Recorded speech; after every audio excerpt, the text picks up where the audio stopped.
होना बेटियों के साथ शोषण होने के पीछे का मुख्य कारण अशिक्षा भी है।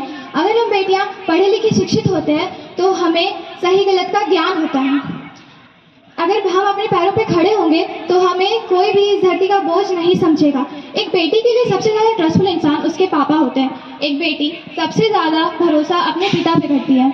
वह अपने पिता से यही चाह रखती है कि शाम हो गई अब तो घूमने चलो ना पापा, कि शाम हो गई अब तो घूमने चलो ना पापा, चलते चलते थक गई हूँ कंधे पर बिठाओ ना पापा, कि चलते चलते थक गई हूँ कंधे पर बिठाओ ना पापा, अंधेरे से डर लगता है सीने से लगाओ ना पापा, अंधेरे से डर लगता है सीने से लगाओ ना पापा, मम्मी तो सो गई अब आप भी लोरी गाकर सुनाओ ना पापा, अब आप भी लोरी गाकर सुनाओ ना पापा, स्कूल तो पूरी हो गई अब कॉलेज तो जाने दो ना पापा, स्कूल तो पूरी हो गई अब कॉलेज तो जाने दो ना पापा, पाल पोस कर बड़ा किया है अब जुदा तो मत करो ना पापा, कि पाल पोस कर बड़ा किया है अब जुदा तो मत करो ना पापा, अब डोली पे बिठा ही दिया है तो आंसू तो मत बहाओ ना पापा, अब आंसू तो मत बहाओ ना पापा, आपने मेरी हर एक बात मानी है एक और बात मान जाओ ना पापा, कि आपने मेरी हर एक बात मानी है एक और बात मान जाओ ना पापा, इस धरती पर बोझ नहीं बेटी, इस धरती पर बोझ नहीं बेटी, इस दुनिया को समझाओ ना पापा, इस दुनिया को समझाओ ना पापा। धन्यवाद। जय हिंद, जय भारत।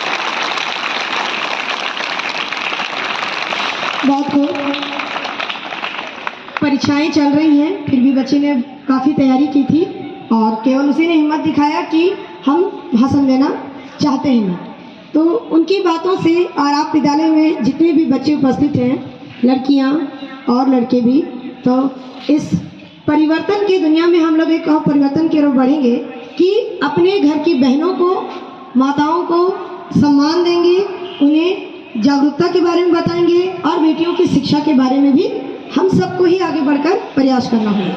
तो ये जो कार्यक्रम है, ये इस कार्यक्रम को करने के पीछे सरकार की मंशा ये है कि सभी घर घर जागरूक हो जाए। अगर एक बच्ची स्कूल आती है तो वह जाकर अपने घर को शिक्षित करती है, फिर आगे जाकर वो समाज को।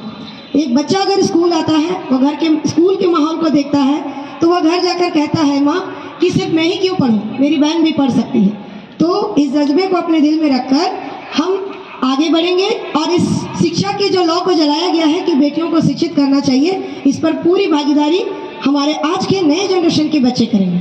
और इसी के साथ मैं पेंटिंग में भाग लिए हुए फर्स्ट, सेकेंड, थर्ड, फोर्थ बच्चों को स्टेज पर बुलाना चाहूँगी।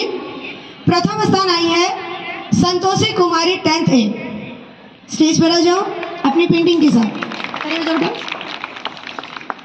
द्वितीय स्थान आई है अनन्या सिन्हा, क्लास 9th। तृतीय स्थान आई है कविता कुमारी 11th आर्ट्स और चौथा स्थान पाए हैं सूरज कुमार 11th आर्ट्स।